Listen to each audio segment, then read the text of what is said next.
Welcome back to the deep dive. Today, we're doing something a little bit different. I want you to picture the scene. It's late September 1968, upstate New York. The leaves are probably, just starting to turn. Yeah, very specific time and place. The world is changing rapidly outside, but inside, we're in this really quiet living room. Exactly. And usually when we talk about corporate strategy or office politics or the future of the pharmaceutical industry, we're looking at business journals. We're looking at Harvard Business Review cases. Right, like a standard biography of a CEO, Jack Welch or someone like that. Standard operating procedure. You want business advice, you go to a business expert. But today, I want you to imagine a scene from Mad Men or Succession. You know the vibe. The cutthroat boardroom drama, the suits, the pure ambition. Like the 3 martini lunches. Right. But the career consultant giving the advice isn't a high-priced MBA from Wharton. It's a disembodied consciousness speaking through a woman in a trance state. It really is one of the most unique intersections of the metaphysical and the mundane that we've ever covered. Yeah. You have this hard-nosed reality of corporate America just colliding with the esoteric world of channeling. It's completely wild. So let's get specific. We are looking at session 439 of the early sessions, book 9 of the Seth material. And this session was recorded on September 30, 1968. And just to set the stage a bit more for you, the woman is Jessen Roberts, the author and medium, and the entity speaking is Seth. And on this particular night, the atmosphere isn't exactly, some high temple. No, not at all. Jane is actually feeling a bit under the weather. She's battling a heavy cold. Which honestly makes the clarity of what comes next even more impressive. Usually you'd think being sick would dampen that kind of connection, but she just powers through. Mm-hmm.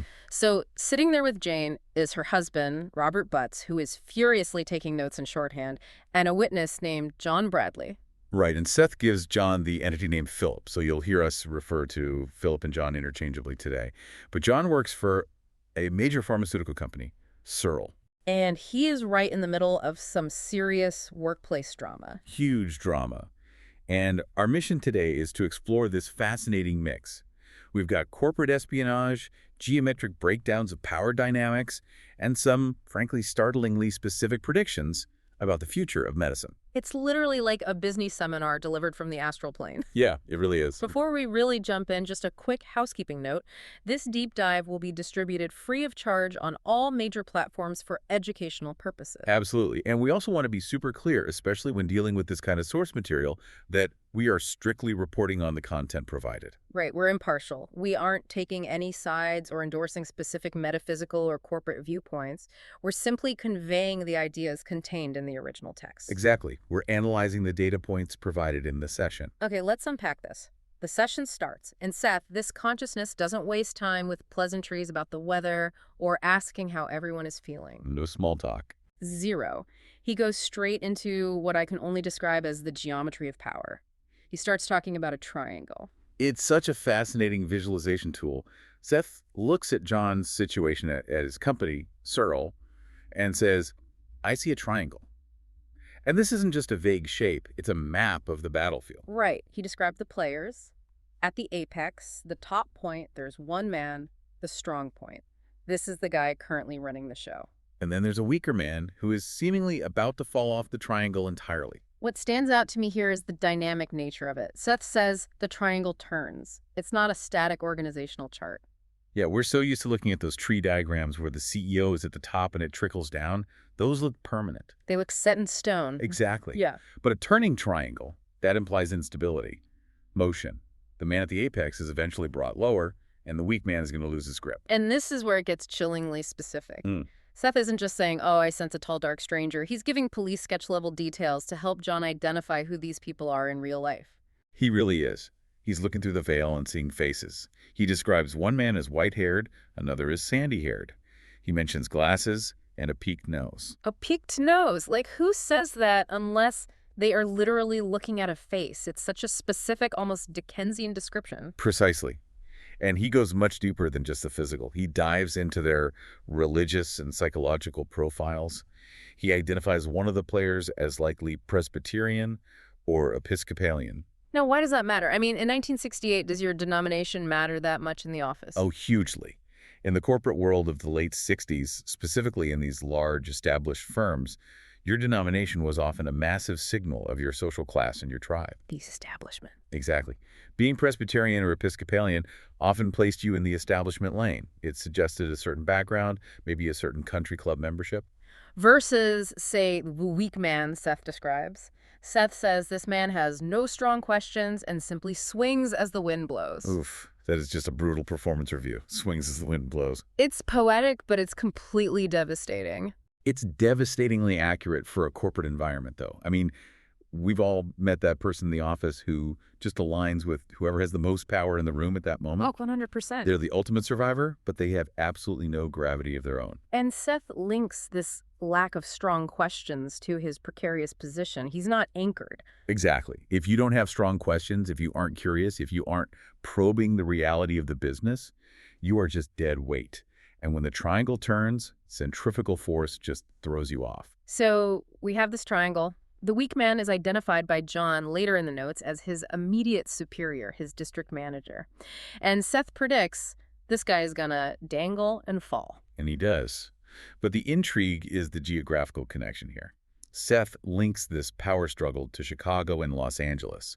He sees the letters R and J moving beneath the main structure. It's almost like he's looking at the tectonic plates of the company moving right before the earthquake hits. R and J. It's so specific yet mysterious. Seth actually admits he doesn't know exactly what the letters stand for, right? Right. He says, I see the letters R and J moving beneath the main structure. He's just reporting the raw data. He's not fabricating a story to make it fit nicely. He's telling John, this is what I see. You figure out what it means. It really puts the onus on John to be the detective in his own life. And the whole purpose of using this triangle, it's to show bargaining power, right? Exactly. It's a way to simplify these really complex hierarchies. Instead of getting bogged down in titles, senior VP of this, regional director of that, Seth, converts it into pure geometry. Who's at the apex? Who's supporting the leg? Yeah. If one leg crumbles, where does the weight shift? It's a highly sophisticated way to look at organizational behavior. It strips away the illusion of the org chart and shows the reality of the energy. Which is often exactly what you need when you're in the thick of it. You need to see the structure, not the titles. So where does our protagonist, John, fit into this geometry? Because Seth has some very specific things to say about John's reputation within the company. This is one of my absolute favorite parts of the session. Seth describes John's professional brand as utilizing bulldog tactics. Bulldog tactics. I love that so much. It implies this fierce tenacity, grabbing onto an issue and just not letting go. It's a double-edged sword, though. Seth explains that the management actually dislikes the aggravation John causes. He's difficult. He pushes back. He probably argues in every meeting. Oh. And this is key. They admire him because he makes them think. There's a specific quote here that I think every person who has ever felt like the difficult one in the office really needs to hear. Seth says, and I want to get this verbatim because it's so good. Go for it. Your position within the company will be assured, and has been, as long as you continue your bulldog tactics. Yeah. You aggravate them, and yet you make them think.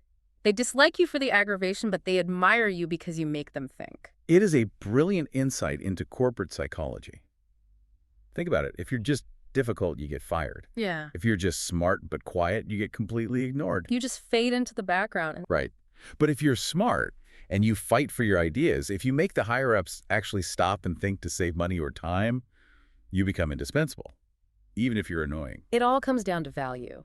Seth mentions later that management is realizing John's thoughts saved them money. Exactly. In the end, the corporation is an organism designed to survive and profit. The bulldog might be a pain to walk, but if he guards the house better than anyone else, you keep him. So the advice isn't play nice. The advice is essentially keep biting. With a caveat, a pretty main caveat. Seth advises John not to jump the gun. He sees that John sees the problems clearly. John knows the weak man is incompetent, but he's ignoring certain political realities. Right, the timing is everything. Seth lays out a future triangle. He says if John persists, he's going to end up in a position of dominance, specifically 4 positions up. But the path isn't a straight line. This is where the real strategy comes in. Seth talks about jockeying from 4th to 3rd position. He uses this fantastic analogy of a game of checkers. The checkers analogy. Stepping into a spot briefly just to satisfy convention. Yes. How often do we see that in careers? You have to take a job title that you know you're overqualified for, or that's just a formality, just so you can check the box and leap to the real position of power. It's a stepping stone. Exactly. Seth is telling John, play the game, step on the square, Yeah. wait for the weak man to fall, then move. It's remarkably pragmatic advice for a spirit guide. You expect, love and light, and instead you get, wait for your boss to fail, then take his spot. Well, it's about effectiveness. Seth isn't telling him to push the man off the cliff. He's saying gravity's going to pull him off. Don't go down with him. Just wait and take the spot when it opens. It's almost Taoist in a way. Action through non-action. But John is impatient. He wants to fix it right now. Which is the bulldog in him. Bulldogs aren't exactly known for their patience. Very true. Now, speaking of obstacles, we have to talk about the antagonist. Because Seth paints a picture of a gallery of rogues that John needs to watch out for. These aren't just empty suits, they're dangerous. Oh, these descriptions are fantastic. And slightly terrifying. Let's start with the short man.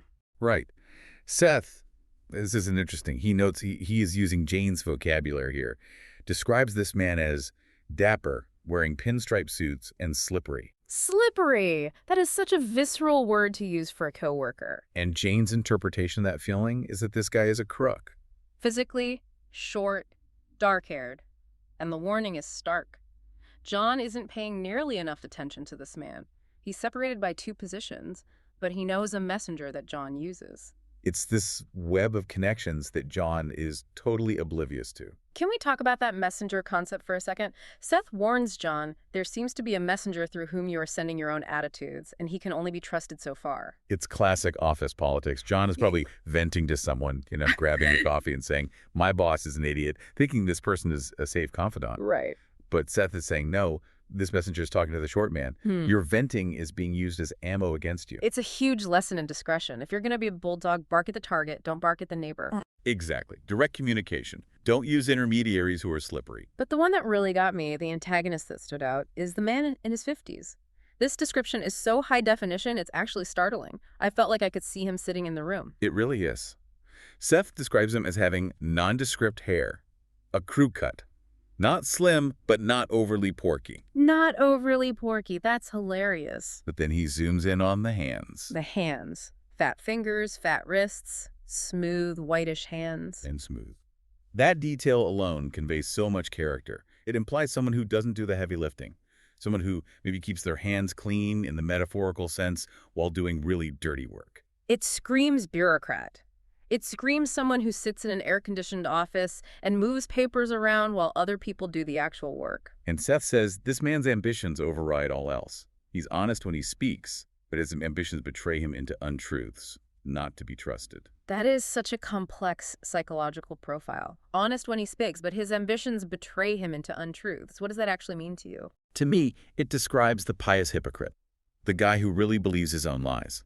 He doesn't think he's lying. He thinks he's doing what's necessary for the company or for his department. Right, he justifies it. But really, it's just for himself. He rationalizes his treachery. That makes him way more dangerous than a liar who knows he's lying, because this guy has the conviction of a true believer. He has a perfectly clean conscience because he's completely deluded himself. Exactly. And Seth links him to the West, maybe Chicago, and says he's highly religious, likely Catholic. Again, contrasting with the Presbyterian or Episcopalian apex men. So he's an outsider. Yeah, an outsider trying to claw his way up, and he'll do whatever it takes. It's the sheer specificity that differentiates this from a standard horoscope reading. A horoscope says, you will face a challenge from a colleague. Seth says, watch out for the crew cut guy with the fat, whitish wrist who is stationed to the West and is likely Catholic. It forces you to reevaluate your entire workplace environment. You aren't just looking at coworkers anymore. You're looking at archetypes in this grand power drama. You start looking at people's hands during meetings. It's incredibly precise, and it connects back to that chilling vibe we talked about. Imagine being John, sitting there on the couch and realizing, oh my God, I know exactly who he's talking about. It must have been completely unnerving. So we have the players, we have the bulldog John, the weak man, the slippery short man, and the whitish-handed schemer. But what are they actually fighting over? What is the state of the company itself? This brings us to the industry forecast.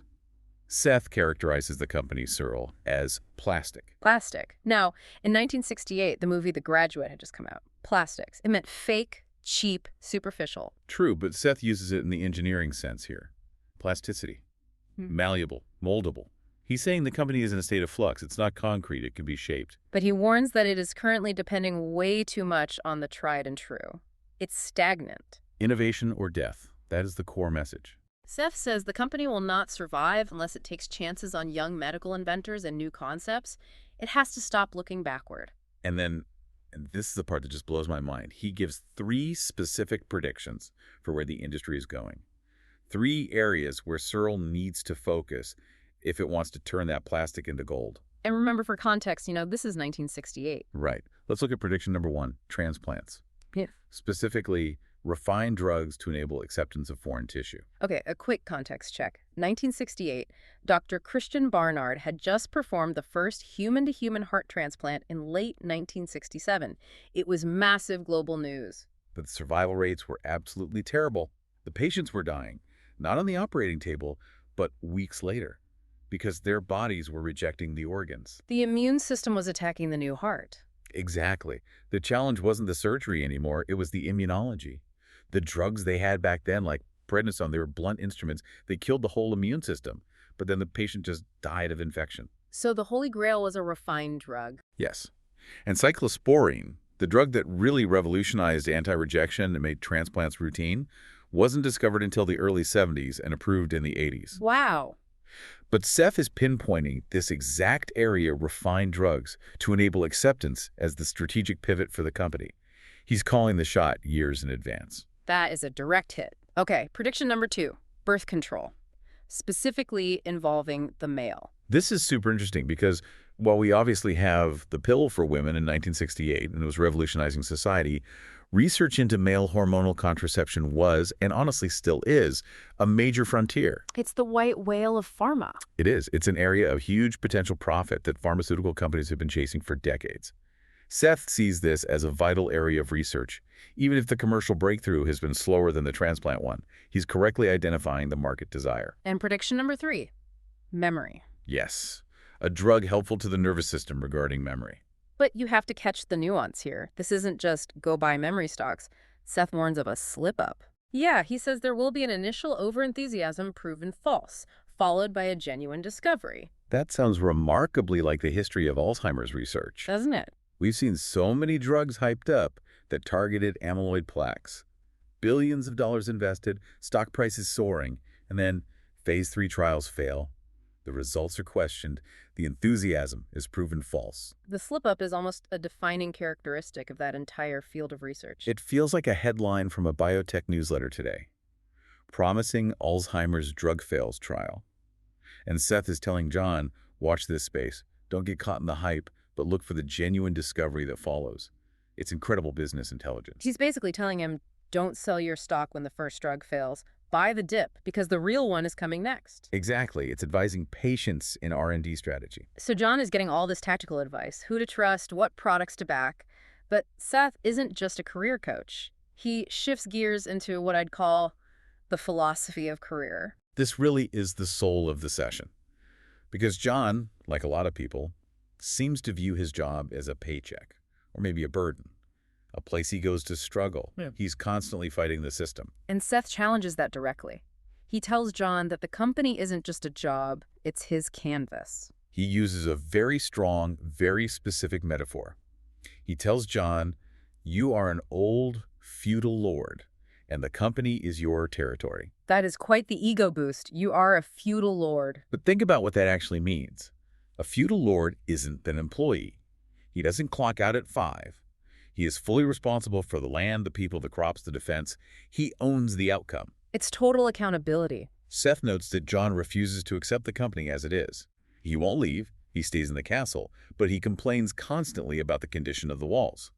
Seth says you have a need for fiery commitment. And I love the little jab he throws in there. He tells John you should have joined a monastery. Right. If you wanted peace and quiet, you picked the wrong life. And then adds, hobbies are hardly the answer. That is a tough pill to swallow for a lot of people today. It totally attacks the whole work-life balance narrative that we cherish so much now. It really does. How many of us think, well, my job is boring and soul-sucking, but I have my hobbies. I paint on the weekends, I play guitar on Tuesdays. Yeah, we compartmentalize. Seth is saying, no. You spend 40, 50, 60 hours a week at this massive organization.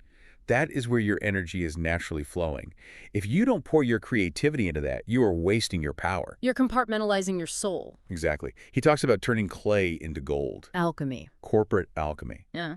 The goal is to inculcate the company with your own goals and ideals. If the company is plastic or malleable, then John's refusal to lead is actually a failure of imagination. He wants power, yes, but Seth warns him against treating people like pawns on a chessboard. That's the ethical boundary. Exactly. You want power not to manipulate, but to transform the reality, to take this sluggish plastic organization and breathe vitality into it, to make it stand for something. It completely redefines the 9 to 5, doesn't it? It's not about clocking in. It's about shaping a sector of reality. It creates a massive sense of agency. You aren't a victim of office politics. You are an active participant in shaping the environment. Now, there is one other character we haven't touched on much, and that is John's wife. Seth brings her into the picture in a very interesting way. He does. And he actually prefaces it by saying Rupert Jane won't like this because it touches on gender roles of the 1960s. But he analyzes the spouse's role in John's career. He says she will find social mobility to her liking. Which is honest. Success brings perks. But more importantly, she provides the necessary family stability. Seth points out that John couldn't be this bulldog at work, taking these massive risks, if he didn't have a stable base at home. It's the anchor. And the insight into their dynamic is fascinating. Seth says she feels insecure only when John's confidence is threatened. Right. When you cease giving orders, she will feel insecure. It suggests that their relationship relies heavily on his force of personality. When he wavers, the whole system shakes. It's a reminder that career struggles don't happen in a vacuum. They ripple right through the family. If the feudal lord is panicking, the castle panics. So bringing this all together, we have a session from 1968 that feels like it could have been recorded yesterday, minus the specific fashion choices, maybe. The pinstripes are timeless, I think. But yes, the dynamics are eternal. True, true.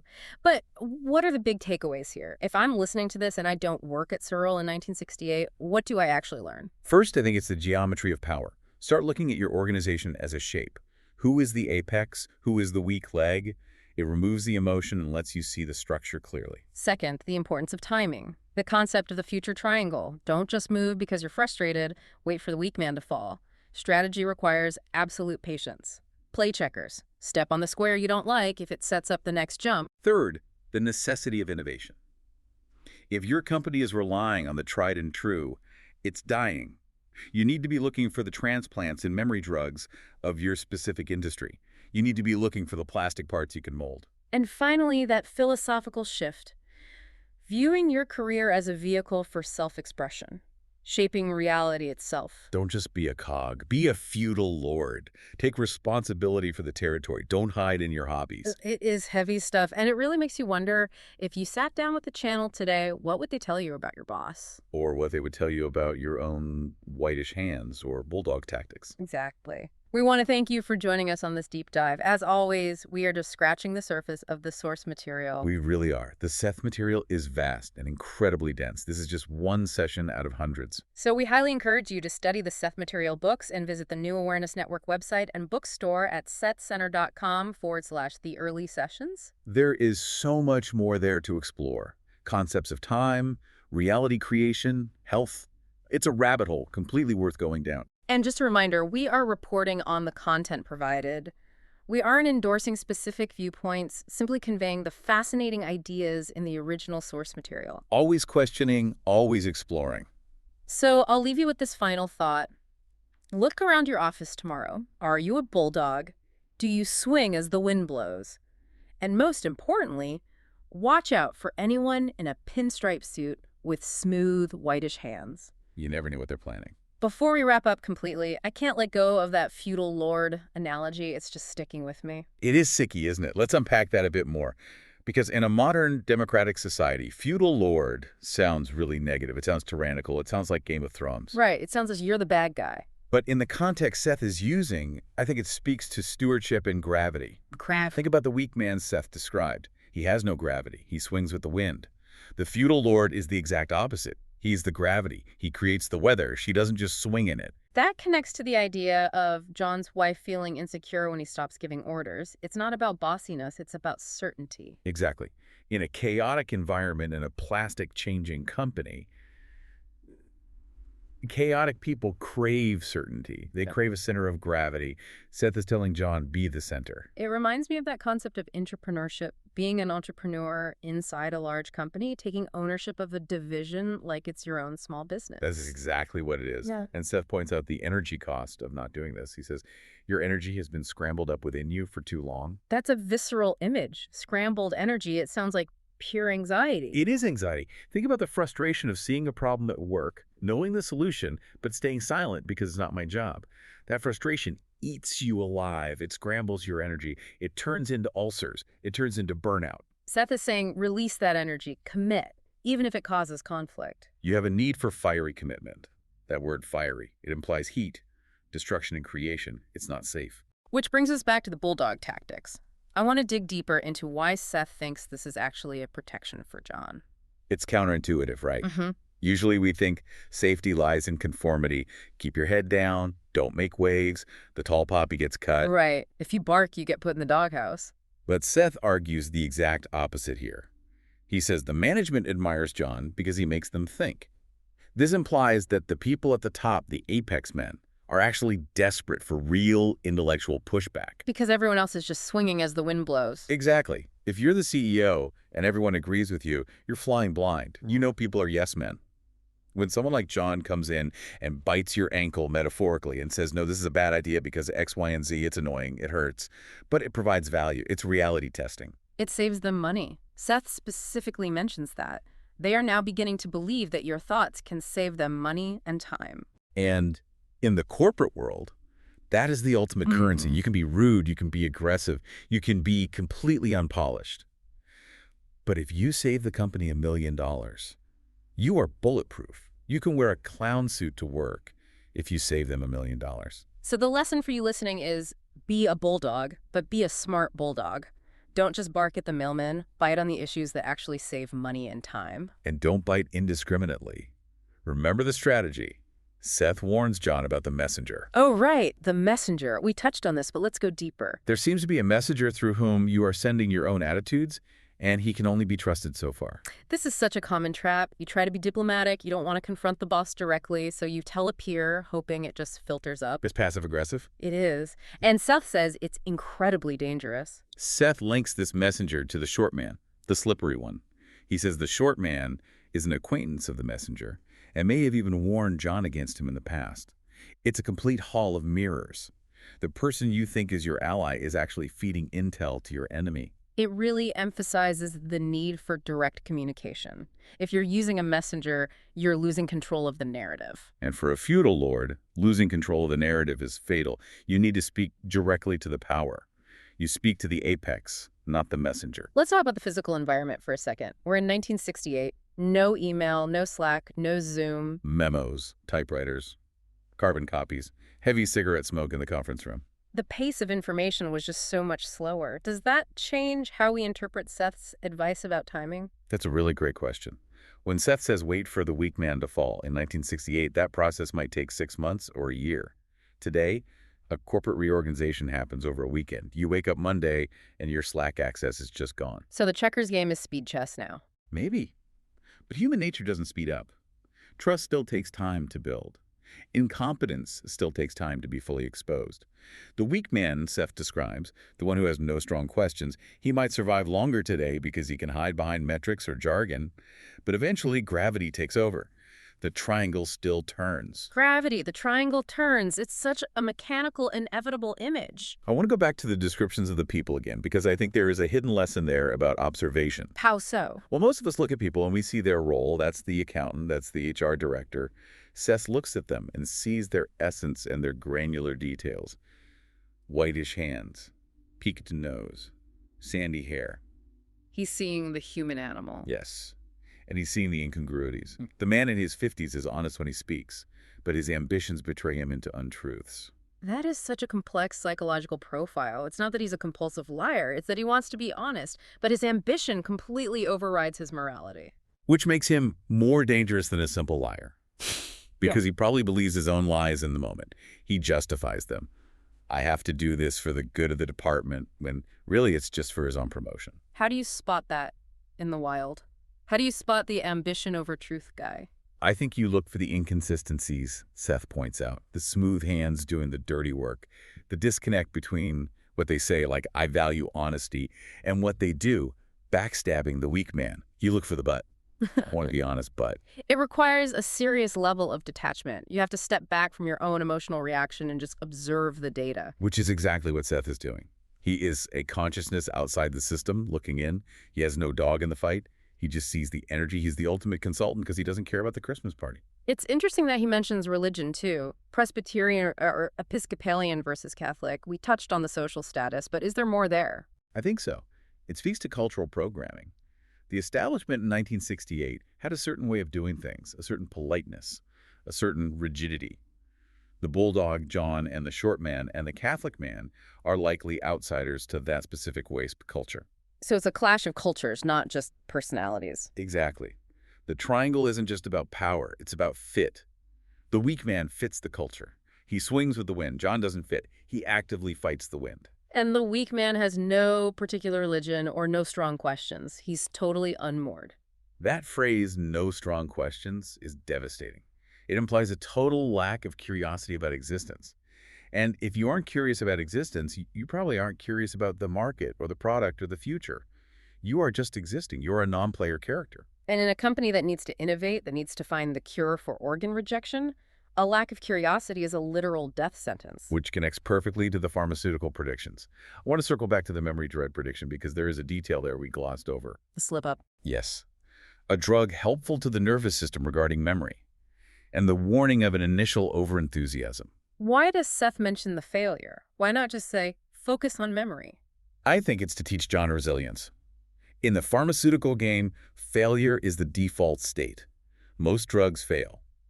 If John's company jumps on the bandwagon of the false start, they could lose millions and completely lose heart. So the advice is don't bail out when the first attempt fails. The genuine discovery comes after the slip up. It's the hype cycle. Yeah. We see it in tech too. The dot-com bubble bursts, that's the slip up. But then the real internet economy emerges. Seth is telling John to play the long game. Don't chase the headline, chase the science. The company will not survive unless it takes chances on young medical inventors. That phrase, young medical inventors, it implies looking outside the establishment. Outside the white-haired men at the apex. Exactly. The innovation comes from the fringe. From the young, from the people who haven't been institutionalized yet. Seth is basically telling the feudal lord, listen to the peasants, listen to the young wizards. They have the magic.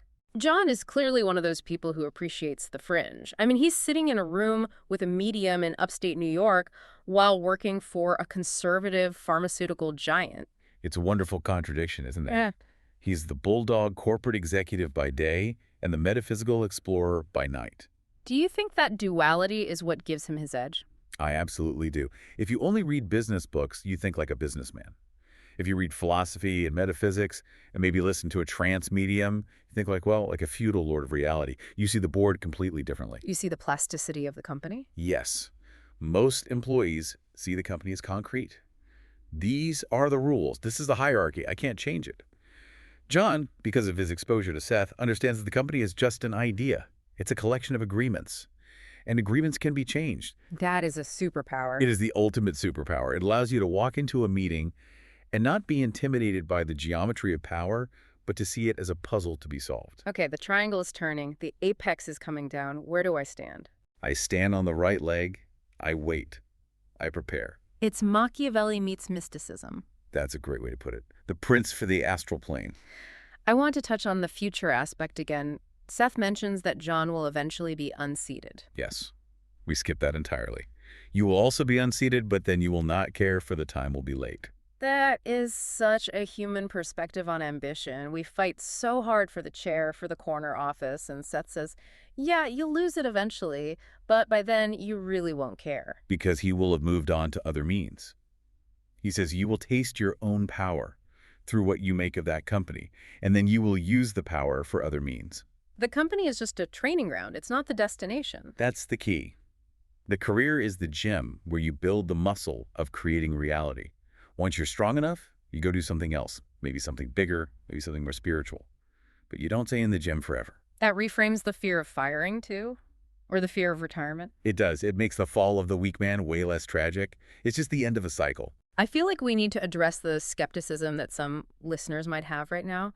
We are talking about a channeled entity from 1968 giving business advice. It is a big leap for some people. But regardless of the source, whether you believe Seth is a spirit, a subconscious personality of Jane Roberts, or something else entirely, the quality of the advice stands completely on its own. That's how I approach it. Look at the data. Is the analysis of the power dynamic coherent? Yes. Are the predictions about the industry accurate? Shockingly so. Is the psychological advice about commitment and hobbies useful? Absolutely. So the utility outweighs the origin. Information is information. If it works, it works. And this session is an absolute masterclass in situational analysis. You could take this transcript, strip out the name Seth, hand it to a CEO today, and they would probably say, "Who is this consultant? I want to hire them immediately." It's also a master class in observation. I keep going back to how much Jane or Seth saw while sitting in a living room in Elmira, New York. The visual details are what sell it. If Seth had just said power is shifting, it would be vague. But seeing the letters R and J moving beneath the structure, that suggests a level of perception that sees the hidden mechanics of the world. Do you think we all have that ability? To see the triangles in our own lives? I think we have the intuition, but we drown it out. We listen to what people say instead of watching what they do. We ignore the smooth, whitish hands because the guy is smiling and buying us lunch. So the homework for you listening is to tune back into that intuition. What if there is another layer beneath the surface? I think what happens when the triangle completely flips upside down is that the people who are at the bottom suddenly hold all the weight. The weak men fall away, and the people with fiery commitment define the new structure. It's a terrifying but thrilling thought. The idea that we are not just observing reality, but actively co-creating it with every bulldog push and every patient wait. Exactly. You are the architect of your own corporate geometry. Thanks for listening. We'll see you in the next deep dive.